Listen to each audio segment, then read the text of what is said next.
আল্লাহ রাব্বুল আলামিন বলেন ওয়ানসালনা ইলাইকাল যিকরা লিতুবাজ্জিনা লিন-নাসি মা নুযিলা ইলাইহিম ওয়া লাআল্লাহুম ইয়াতাফাক্কারুন। সূরা নাহলের 44 নম্বর আয়াতের শেষের দিকে আছে রাব্বুল আলামিন বলেন, এই কিতাব আমি আপনার প্রতি নাজিল করলাম এই কারণে এটা আপনি মানুষদেরকে ব্যাখ্যা বিশ্লেষণ করে শোনাবেন। কোন মানুষ? এদিকে আছেন আপনারা? এই যে লিতুবাজ্জিনা লিন-নাস, লাম শব্দটা 13টা অর্থে আসে, তার ভেতরে একটা অর্থ পাবেন জীবিত মানুষদের জন্য লাম ব্যবহার করা হয়। তার মানে কোরআন শোনানো লাগবে জীবিত মানুষদের। অথচ 15.5 বছর কি অবস্থা গেছে বলেন, জীবিত মানুষদের কোরআন শোনানো বড় কঠিন হয়ে গিয়েছিল। যারা কোরআনের অনুষ্ঠানে জীবিত মানুষদের আয়োজন করতো, আমরা শোনাতে আসতাম, এটা বাধা দিত। অথচ ওই লোকটা আমি দেখেছি, ওর বাবা মরে গেলে আমারে ডাকতো যে কোরআন পড়ি দেন। তারপর বাবা তো মরে গেছে, এখন কোরআন পড়ে করবো কি? জীবিত যতদিন ছিল তখন ওকে বোঝালে কাজ হতো। কথা বলেন না কেন? এই জন্য এই সিস্টেমও পাল্টাতে হবে। আমাদের এই দেশে এটা আছে, মরে গেলে মানুষ আশপাশে কোরআন পড়ে। আরে ভাই, ওর জীবন যদি কোরআনের ওপরে না চলে, মরে গেলে পড়লে ওর শাস্তি আরো বাড়বে। বলেন, এই জন্য যতদিন জীবিত আছে ততদিন তাকে শোনানো মানানো এটা আমাদের জন্য দরকার। আল্লাহ আমাদের যেন তৌফিক দেন, বলেন আমিন। যারা এসেছি খুশি হয়ে বলেন আলহামদুলিল্লাহ। দরুদ আর সালাম পড়ছি নবী মুহাম্মদ রাসূলুল্লাহ সাল্লাল্লাহু আলাইহি ওয়াসাল্লামের প্রতি। বিশ্ব নবী জানিয়েছেন, এটা যেহেতু মাদ্রাসার মাহফিল এই জন্য হাদিসটা আমি একটু বলছি। মান করাল কোরআনা, যে ব্যক্তি কোরআন পড়ে। আমার আগে স্যার যে কথাগুলো বলেছিলেন ওইটাই আমি একটু ট্রান্স দিচ্ছি।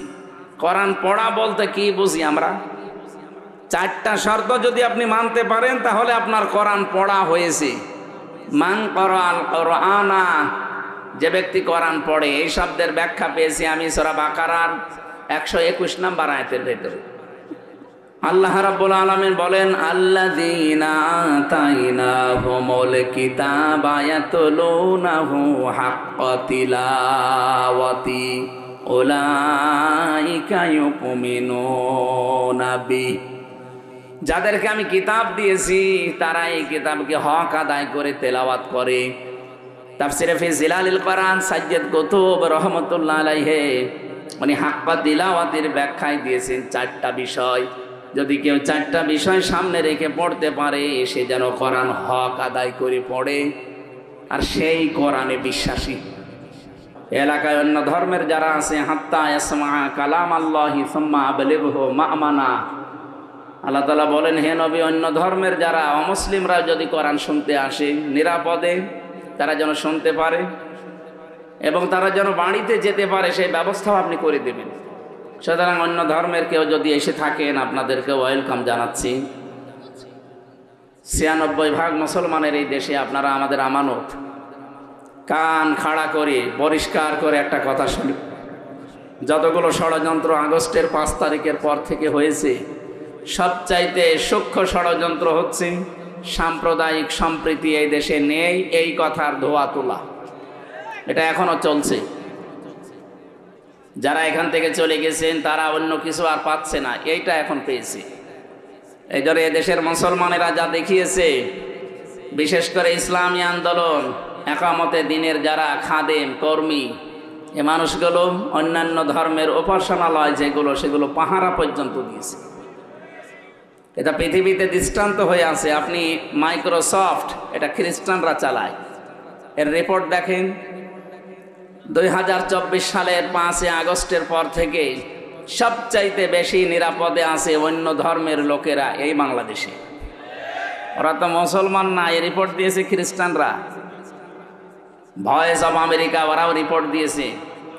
এই 54 বছর আমাদের পেছনে আমাদের প্রতিবেশী নামে কলঙ্ক, যারা সারা জীবন আমাদের পেছনে এই কথা ছড়িয়েছে বর্ষের মডলদের কাছে যে দেশে সাম্প্রদায়িক সম্প্রীতি নেই, এদেশে সংখ্যালঘু নির্যাতন হয়, এটা যে মিথ্যা প্রমাণ হয়েছে তামাম দুনিয়া থেকে এখন ধিক্কার আসছে। বিশেষ করে ভয়েস অব আমেরিকা এরা যখন রিপোর্ট দিয়েছে 257টা দেশ দুনিয়ায় সবচাইতে বেশি মিথ্যা তথ্য পরিবেশন করে ইন্ডিয়া। এরা এত বেশি মিথ্যা কথা অন্যদের বিরুদ্ধে বলে, পৃথিবীতে এরকম দেশ আর একটাও নেই। সুতরাং বিশ্বের মোড়লরাও এখন বুঝেছে যে ওরা একটা মিথ্যাবাদী। সবাই না, উগ্রপন্থী যারা আছে, জঙ্গি যারা, সন্ত্রাসী যারা, আল্লাহর ঘর বাবরি মসজিদ যারা ভেঙে ফেলেছে, এই মানুষগুলোর তারা মিথ্যা কথা ছড়ায়। এই যে সাংবাদিক নামে কিছু কলঙ্ক আছে, ওদের অনুসারী, মলম, হকার, ওর নাম যেন কি, ময়ূখ, এরকম বহু মানুষ আছে।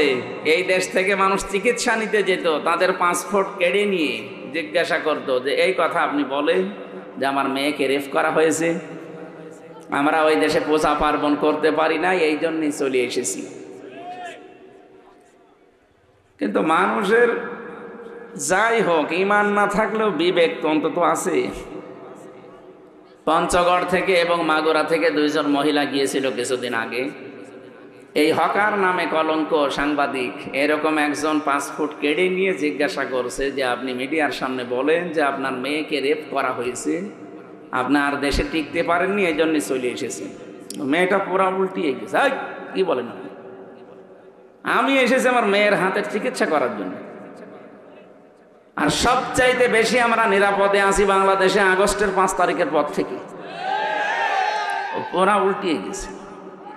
এই জন্য তাম দুনিয়া এখন জানে যে ওরা মিথ্যাবাদী। আমি যে কান খাড়া করার জন্য বলছিলাম, এই কথাটা বলার জন্য যে আপনি একটা মুসলমানের মাথায় যদি বাড়ি দেন আপনার একটা গুনাহ হবে, আর অন্য ধর্মের কারো মাথায় বাড়ি দিলে আপনার ডবল গুনাহ হবে। একটা জুলুমের গুনাহ আর একটা আমানতের খেয়ানতের গুনাহ। এই জন্য এই কাজ যেন কেউ না করি। সামনে বিশৃঙ্খলা তৈরি করার জন্য ওরা যতগুলো পদক্ষেপ নিয়েছিল তার ভেতরে এটাও একটা। এটা এখনো চলমান, চলছে। এটা সফল হবে না ইনশাআল্লাহ। কথা বলেন না কেন? জালেম যদি চেয়ার পায়, প্রথমেই 2টা কাজে হাত দেয়। ইন্নাল মুলুকা ইযা দাখালু ক্বরিয়াতান আফসাদুহা ওয়া জাআলু আইজ্জাতা আহলিহা আযিল্লা ইলা আখিরি আয়া। সূরা নমলের 34 নম্বর আয়াতের ভেতরে আল্লাহ জানিয়েছেন, জালেম যদি কোনো জায়গায় চেয়ার পায়, ক্ষমতা পায়, পাওয়ার পেয়ে যায়, প্রথম নাম্বারে সে জমিনে বিশৃঙ্খলা তৈরি করার চেষ্টা চালায়।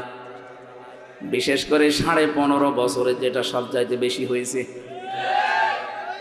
দেখবেন হঠাৎ একটা বিশৃঙ্খলা নিজেরা তৈরি করে দিয়েছে। জনগণ যদি ওদিকে একটু মন দেয়, চোখ দেয়, দেখবেন বাম দিকে আবার আরেকটা তৈরি হয়ে গেছে। এদিকে তাকাবেন, দেখবেন পেছনে আরেকটা চলছে, পেছনে তাকাবেন ঘুরে সামনে আরেকটা আরম্ভ করে দিয়েছে। এই 15.5 বছরে প্রায় 53টার উপরে বড় বড় বিশৃঙ্খলা তৈরি করেছে ওরা নিজেরাই। এটা জালেমদের প্রথম কাজ। মানুষকে এই সমস্ত বিষয়ে লিপ্ত রেখে ওরা নিজেদের স্বার্থ সিদ্ধি করতে চায়, যেটা 15.5 বছরে করেছিল। যেভাবেই হোক চেয়ারে বসে থাকা লাগবে।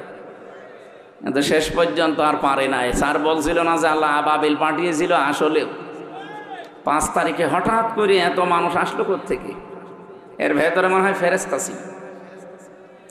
ফেরেশতা যে ছিল এটা কি আমরা বানিয়ে বলছি নাকি?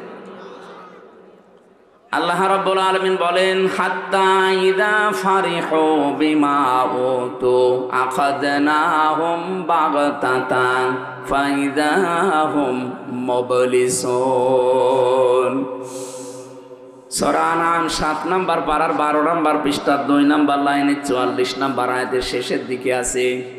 রাব্বুল আলামিন বলেন, যখন ওরা আমার দানকৃত নিয়ামত পাওয়ার পর, ক্ষমতা একটা নিয়ামত, ক্ষমতা কি? এই নিয়ামতটা পেয়ে যখন আনন্দে আত্মহারা হয়েছিল, আমি আল্লাহকে ভুলে গিয়েছিল। বাগতাতান আখাযনাহুম বাগতাতান, এখানে ফাইল সরাসরি আল্লাহ নিজে। আল্লাহ বলেন, আমি নিজে তাদেরকে ধরেছি আকস্মিকভাবে, হঠাৎ করে। সুতরাং এই আয়াত দ্বারা প্রমাণ হয় 2024-এর 5 আগস্টে শুধু ছাত্র জনতা না, আল্লাহ নিজে আবাবিল পাঠিয়েছিল। আবাবিল হোক আর যাই হোক, ফাইদা হুম মুবলিসুন, তারা নিরাশ হয়ে গেছে, হতাশ হয়ে পড়েছেন। 5 মিনিট সময় চেয়েছিল, তাও দেয়নি। তার মানে আল্লাহ যদি না ধরতো, আমার মনে হয় 5 মিনিট পেত। আল্লাহ যেহেতু নিজে ধরেছে এই জন্য 1 সেকেন্ড আর সময় পাইনি। কথা বলেন ঠিক কিনা? এ পর্যন্ত আল্লাহ শেষ করে দেননি। আল্লাহর পরের শব্দেই জানিয়েছেন, পরের আয়াতে, ফাকতিআ দাবিরুল কওমিল্লাযীনা যালামু, জালেমদের যে শিকড় এটা কেটে ফেলা হয়ে গেছে। কতিয়া এটা মসুর, এর কর্তা জানা নেই, ফাইলকে নেই। আমি আয়াতটা বাংলাদেশের 64 জেলাতেই মিলিয়ে দেখেছি, বিশেষ করে ঝিনাইদহ তো আরো বেশি।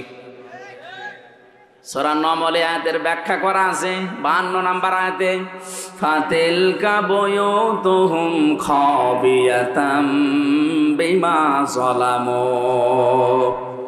আল্লাহ বলেন এই সেই ঘরগুলো, মনে হচ্ছে এভাবে আঙ্গুল দিয়ে দেখাচ্ছে যে এই সেই ঘরগুলো, খাবিয়াতান আমি জনশূন্য করে দিয়েছি, ওজার গৃহ বানিয়ে দিয়েছি, পরিত্যক্ত করে দিয়েছি, বিমা যালামু এই জালেমদের জুলুমের কারণে। আপনি আয়াতটা বাংলাদেশের সাথে মিলিয়ে দেখেন, জালেমদের যত বাড়ি ঘর সব এখন পরিত্যক্ত। আমার কুষ্টিয়ার হানিফের বাড়ি দেখে আসেন, গণ টয়লেট হয়ে গেছে, অথচ 5 তারিখের আগেও কি দাপট ছিল ঘরের। আল্লাহ বলেন কেন করলাম জানো? বিমা যালামু, এদের জুলুমের কারণে।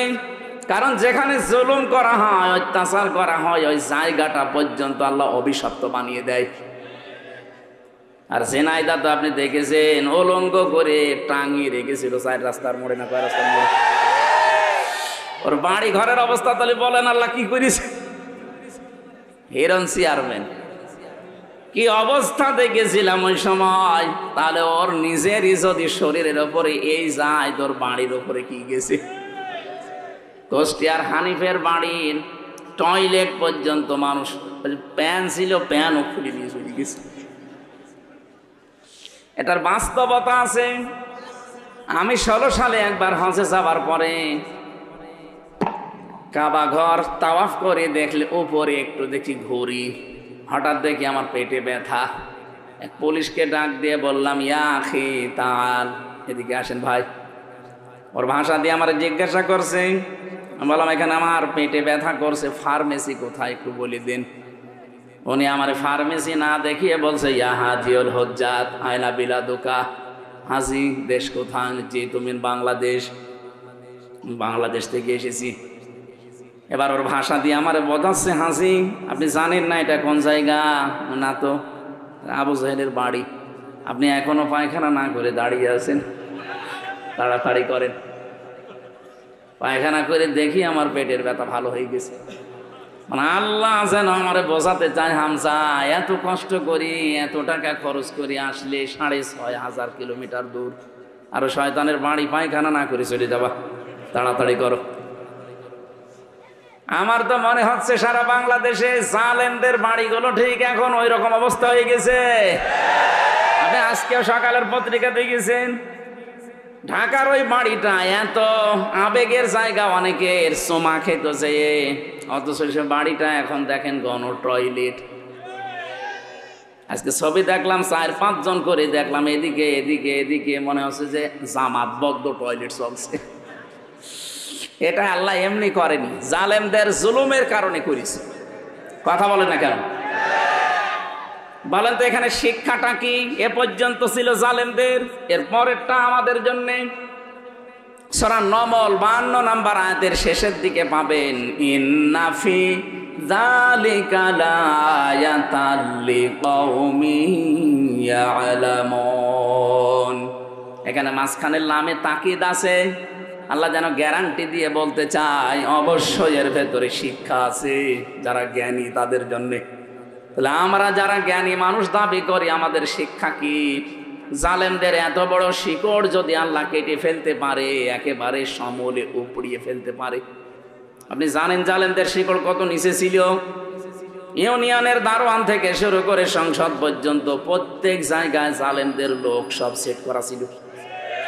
আমি নিজে তো দেখেছি রিমান্ডে ওদের কি শক্ত মজবুত চেন, একেবারে টপ টু বটন সব জায়গায়। অথচ আল্লাহ পুরাণ শিকল একেবারে সবগুলো কেটে দিয়েছেন, ওদের বাড়ি ঘরের অস্তিত্ব পর্যন্ত এখন আল্লাহ রাখেন নাই। যদি আয়াতটা নাজিল হয়েছে লোক নবী আলাইহিস সালামের উম্মতকে উদ্দেশ্য করে, অথচ 2024-এর 5 আগস্টের বিকাল 5টার সময় মনে হচ্ছে আবার আরেকবার নাজিল হয়েছে। তাহলে আমাদের এখানে শিক্ষা নেওয়া দরকার, এই জালেমদের এত বড় শিকড় যদি আল্লাহ কেটে ফেলতে পারে, আগামীতে যারা আসবেন চেয়ারে বসবেন তারা যদি জালেম হয়, তাদের বাড়ি ঘরও কিন্তু 5 বছর পরে শ্মশান হয়ে যাবে। আশা করছি শিক্ষা নেবেন, নাকি এ পর্যন্ত শেষ বলেন? এই জন্য করা ওরা যে চেষ্টা চালাচ্ছে সব মাঠে মারা যাচ্ছে, একটাও সফল হচ্ছে না। আর আপার কথা মতো কিছু মানুষ আমরা দেখতে পাই, এরা উস্কানিতে পা দিয়ে এখনো পর্যন্ত বিশৃঙ্খলা চেষ্টা চালাচ্ছে। সাবধান থাকবেন, বিশৃঙ্খলা তৈরি করে আপনি পার পাবেন না। দেখেন না গোপালগঞ্জের মানুষের অবস্থা, পেছনে পিটিয়ে বাঁদরের মতো লাল করে দিয়েছে। ওই কয়েকদিন সন্তান গোপালগঞ্জ থেকে ঢাকায় কেউ গেলে, বসে গেলে 300 টাকা, দাঁড়িয়ে গেলে 1000 টাকা। কি পিটানো পিটিয়েছিল! আপনি এখন উস্কানিতে পা দেবেন? যারা এগুলো করেন তারা যদি একবার 4 দেওয়ালের মাঝে চলে আসেন না, বাপ বলারও সময় পাবেন না। এই যে বিশ্বজিৎকে যারা উস্কানিতে পা দিয়ে হত্যা করেছিলেন, ওই শাওন আমার সাথে ছিল, 3 বছর জেলে ছিল। ও মাঝে মাঝে আমাদের ফাঁসির গন্ডের ছেলে আমার কাছে এসে বলতো, ভাই ভুল করেছি। ছেলেটা আমারে বারবার বলছিল যে কিসের জামাত ইসলাম, কিসের শিবির, আমি তো মুসলমানই না। আপনার যদি বিশ্বাস না হয় আমার জিনিসপত্র দেখেন, তারপরও আমরা মানি নাই। ওরে একেবারে জায়গায় কুপিয়ে শেষ করে ফেললাম। কিন্তু কি হইল, আমার মা বাবা এখন আমার পরিচয় দেয়নি। আমি ফাঁসির আসামি ছিলাম, এখন আমি যাবজ্জীবনে এসেছি। এখন আমার 30 বছর জেল খাটা লাগবে। আমার দলীয় লোক যারা এই উস্কানি দিয়েছিল, তাদের কথা মতো কাজ করলাম, তারাও এখন আর পরিচয় দেয় না। আমার এই যে জেলখানায় টাকাও আর আসে না। আর আপনারা যারা জেলে গেছেন জানেন, বাইরে থেকে যদি টাকা পয়সা না যায়, ওখানে যা খাবার দেয় ওইটা খেয়ে টিকে থাকা কঠিন।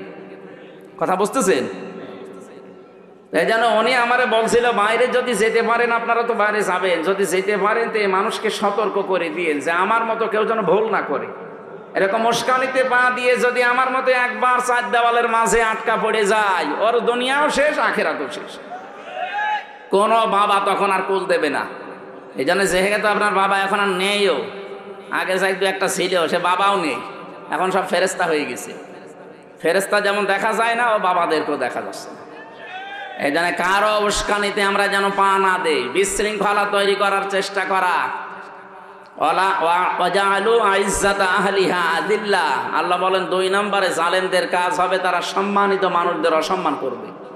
আপনি বলেনই 15.5 বছরে এদেশের সম্মানিত মানুষ যারা সবচাইতে বেশি অপমান হয়েছে, তারা অনেকে দেশে পর্যন্ত থাকতে পারে না। এই যে ডক্টর মোজাম্মেল হক, এক কথা বলছে না কেন? মাওলানা আবুল কালাম আজাদ, ওই যে সেই লাল দাড়িওয়ালা লোকটা, আমার পরিচয় নেই কিন্তু আমি দেখেছি, এখনো পর্যন্ত আসতে পারে না। সবচাইতে বড় অপমান হয়েছে আলেমরা। কোরআনের পাখিস মাওলানা দেলাওয়ার হোসাইন সাইদি রহমতুল্লাহ আলাইহি শহীদ, তাকে শেষ পর্যন্ত আপনারা মেরেই ফেললেন। আমরা আদালতে দেখেছি অন্যান্য ফাঁসির আসামি যারা, তাদেরকে নিয়ে আসে শুধু হাতে হ্যান্ডকাপ দিয়ে, আর আলেমদেরকে নেওয়ার সময় মাজায় দড়ি বাঁধে। আমার মাজায় দড়ি বেঁধে, এরপরে ডান্ডা বেড়ি পরিয়ে পেছনে হাত বেঁধে মনে হচ্ছে গরু টেনে নিয়ে যাচ্ছে। এই জালেমরা ওই আদালত চত্বরে টিপ্পনি কাটতো যে ঠিক হচ্ছে। এখন আপনাদের নিয়ে যাচ্ছে এই যে দরবেশ সালমান এফ রহমান, আমি বহুবার দেখেছি আদালতে হাজিরা দিতে গিয়ে ও ম্যাজিস্ট্রেটের সাথে কানে কানে কি বলছে দুজন, আমি কয়েকবার দেখেছি। একে কি এখন আপনাকে ওই ম্যাজিস্ট্রেটই তো শাস্তি দিচ্ছে, পোড়াটা আল্লাহ উল্টিয়ে দিয়েছে। এখন আপনারা বলতেন যে কেমন লাগে দেখেন হুজুর, কেমন লাগে দেখেন। আমরাও এখন বলি দেখেন কেমন লাগে।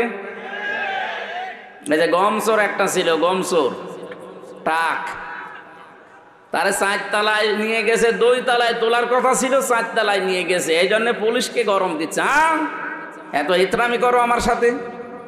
আরে ভাই কেবল শুরু, আপনি 2 তলায় বলে 4 তলায় নিচ্ছে, তাই আপনি গরম দেন। আর আমারে আপনি 10 তলায় তুলেছিলেন হাঁটিয়ে, তাও বিনা কারণে। আপনার তো তাও নামে গোমসরের মামলা আছে, আমার নামে তো কিছুই ছিল না। জোর করে মামলা দিয়ে আপনি আটক করে তারপরেও 10 তলায় তুলতেন, নামাতেন। যা করেছেন 15.5 বছরে, এর 100 ভাগের 1 ভাগও এখনো হয়নি। এই জন্য জালেম যারা, তাদের কর্মসূচি 4টা, এই 2টা এই আয়াতের ভেতরে আল্লাহ দিয়েছেন, আর 2টা আছে সূরা বাকারার ভেতরে। আমরা এটা উদ্দেশ্য না, আমার উদ্দেশ্য সামনে যদি কোনো মানুষ আমাদের এই দেশের চেয়ার পায়, তারা যেন এইরকম কাজগুলো না করে। আর আমরা যেহেতু এসেছি কোরআনে কারিমের অনুষ্ঠানে, এটা দল মত নির্বিশেষে সবার জন্যে। সবার জন্যে না? বলেন বলেন। যারা সবাই এখানে এসেছি, কোরআন যেভাবে শোনা লাগে আপনারা ওই 2টা শর্ত মানবেন। 1 নম্বরে ফাসতামিউ লাহু ওয়া আনসিতু, শোনা লাগবে মনোযোগ সহকারে, আর চুপ থাকা লাগবে। লাআল্লাকুম তুরহামুন, তাহলে এখানে আল্লাহর রহমত নাজিল হবে ইনশাআল্লাহ। আর আমরা যারা বলতে আসি, আমাদেরকে আল্লাহ কিছু দায়িত্ব দিয়েছেন। আল্লাহ রাব্বুল আলামিন বলেন, ওয়ানসালনা ইলাইকাল যিকরা লিতুবাজ্জিনা লিন-নাসি মা নুযিলা ইলাইহিম ওয়া লাআল্লাহুম ইয়াতাফাক্কারুন। সূরা নাহলের 44 নম্বর আয়াতের শেষের দিকে আছে, রাব্বুল আলামিন বলেন, এই কিতাব আমি আপনার প্রতি নাজিল করলাম এই কারণে, এটা আপনি মানুষদেরকে ব্যাখ্যা বিশ্লেষণ করে শোনাবেন। কোন মানুষ? এদিকে আছেন আপনারা? এই যে লিতুবাজ্জিনা লিন-নাস, লাম শব্দটা 13টা অর্থে আসে, তার ভেতরে একটা অর্থ পাবেন জীবিত মানুষদের জন্য লাম ব্যবহার করা হয়। তার মানে কোরআন শোনানো লাগবে জীবিত মানুষদের। অথচ 15.5 বছর কি অবস্থা গেছে বলেন? জীবিত মানুষদের কোরআন শোনানো বড় কঠিন হয়ে গিয়েছিল। যারা কোরআনের অনুষ্ঠানে জীবিত মানুষদের আয়োজন করতো, আমরা শোনাতে আসতাম, এটা বাধা দিত। অথচ ওই লোকটা আমি দেখেছি, ওর বাবা মরে গেলে আমারে ডাকতো যে কোরআন পড়ি দেন। তার বাবা তো মরে গেছে, এখন কোরআন পড়ে করবো কি? জীবিত যতদিন ছিল তখন ওকে বোঝালে কাজ হতো। কথা বলেন না কেন? এই জন্য এই সিস্টেমও পাল্টাতে হবে। আমাদের এই দেশে এটা আছে, মরে গেলে মানুষ আশপাশে কোরআন পড়ে। আরে ভাই, ওর জীবন যদি কোরআনের ওপরে না চলে, মরে গেলে পড়লে ওর শাস্তি আরো বাড়বে। বলেন। এই জন্য যতদিন জীবিত আছে ততদিন তাকে শোনানো মানানো, এটা আমাদের জন্য দরকার। আল্লাহ আমাদের যেন তৌফিক দেন, বলেন আমিন। যারা এসেছি খুশি হয়ে বলেন আলহামদুলিল্লাহ। দরুদ আর সালাম পড়ছি নবী মুহাম্মদুর রাসূলুল্লাহ সাল্লাল্লাহু আলাইহি ওয়াসাল্লামের প্রতি। বিশ্ব নবী জানিয়েছেন, এটা যেহেতু মাদ্রাসার মাহফিল, এই জন্য হাদিসটা আমি একটু বলছি।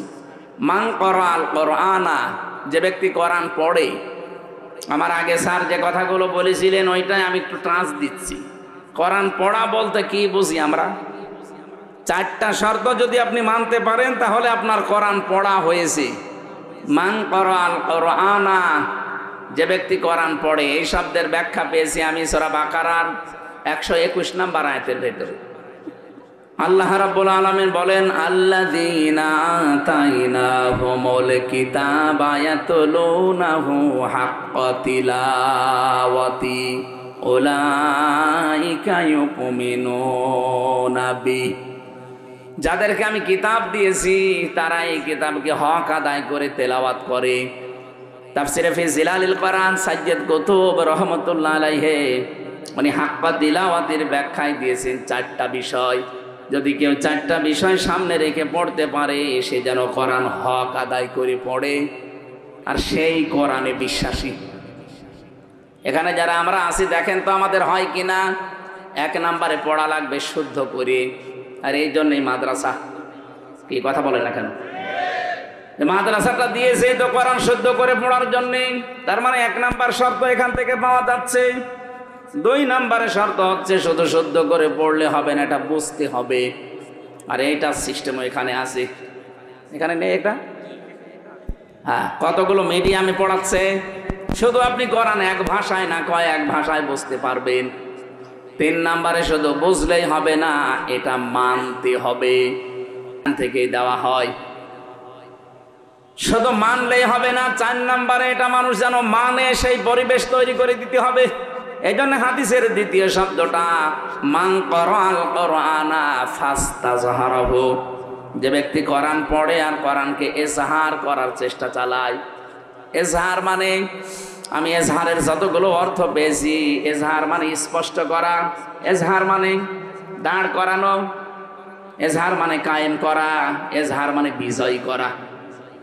এখান থেকে আমার মনে হয় যত সিস্টেম বের হয় তাদেরকে এই শিক্ষায় দেওয়া হয় যে কোরআনকে পরিবার, সমাজ আর রাষ্ট্রে দাঁড় করাতে হবে। এক কথা বলেন না কেন? আপনি যতদিন কোরআন পড়বেন শুদ্ধ করে, এই বাংলাদেশে অন্তত আপনার শত্রু আপনি পাবেন না।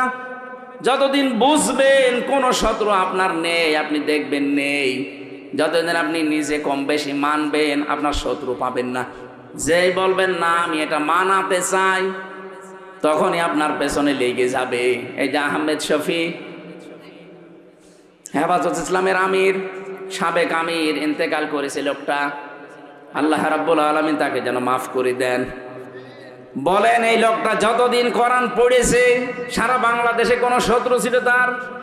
যতদিন বুঝেছিল শত্রু ছিল, যতদিন নিজে মানত কম বেশি কোনো শত্রু ছিল না।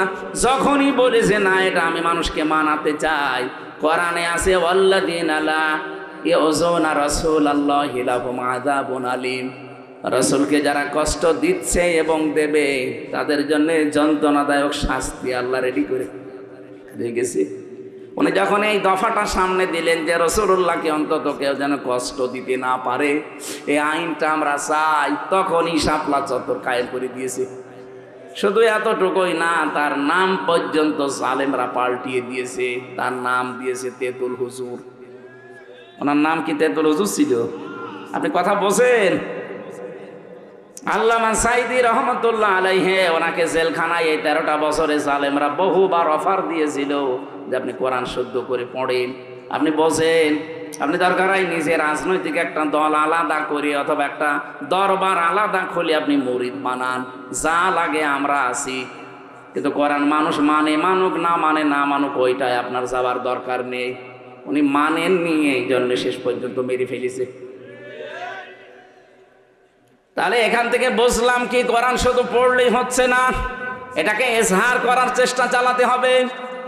পৃথিবীতে নবী রাসূলদেরকে আল্লাহ পাঠানোর যে উদ্দেশ্য, বিশেষ করে আমাদের নবীকে, ওয়াল্লাযী আরসালা রাসূলাহু বিল হুদা ওয়া দীনিল হক লিইয়ুযহিরাহু আলাদ-দীনি কুল্লি ওয়া কাফা বিল্লাহি শাহীদা।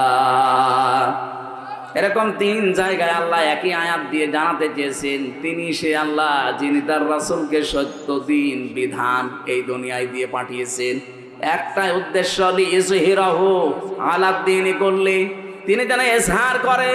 এই যে এজহার শব্দের ব্যাখ্যায় আমি ইবনে ফিজিল আলিল কোরআনে পেয়েছি, মুফাসসির লিখেছেন এখানে এজহার মানে আল্লাহ বিজয়ী করে দেখাতে চায়।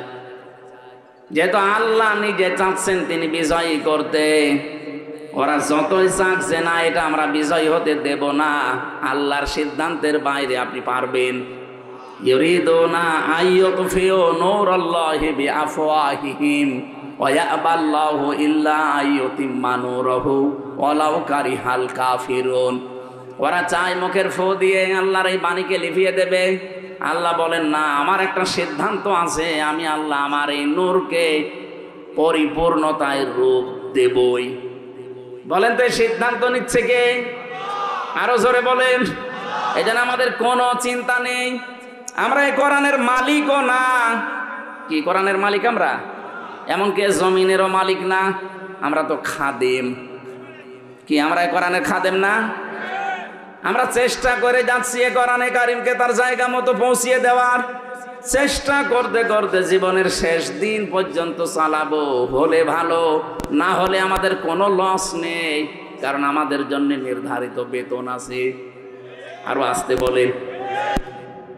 আজকের মাহফিলের যিনি সভাপতি হাফিজুর রহমান, উনি যদি বলে জমিনটা আমার, 5 জন মানুষকে আমি নিলাম কামলা হিসাবে, আপনারা আমার এই জমিতে ধান লাগাবেন বিকাল 5টা পর্যন্ত, এরপর আপনাদের বেতন দিয়ে দেব। বিকাল 5টা পর্যন্ত আমরা লাগাতে আছি, মাত্র আর 10 মিনিট বাকি আছে বিকাল 5টা বাজতে। হঠাৎ দেখি 4-5 জন মস্তান এসে বলছে ধান তুলে ফেলা লাগবে। কি আমরা যারা এখানে অন্তত খাদেমের দায়িত্বে আছি, লেবার আছি, কামলা আছি, এই কাজ আমরা করতে দেব? কথা বলেন না কেন? ওরা যদি তুলতেও চায় বলবো না ভাই আর 5-10 মিনিট আছে, 10 মিনিট পরে মালিক আমাদের বেতন দিয়ে দেবে, এরপরে আপনারা তুলবেন, দরকার আপনাদের সাথে আমরাও তুলব। কারণ এই জমিনও আমাদের না, এই ধানও আমাদের না। কথা বলেন ঠিক কিনা? কিন্তু বিকাল 5টা আগে আমরা তুলতে দেব না। আপনি যত বড় মস্তান হন, যদি বেশি ঝামেলা করেন, দরকারে হাতাহাতি হবে, মারামারি হবে, দরকারে মেরে ফেলা লাগে মেরে ফেলবো। এই কথা বলছে না কেন? কারণ আমার বেতন না হলে আমি বাড়ি যাব কি নিয়ে?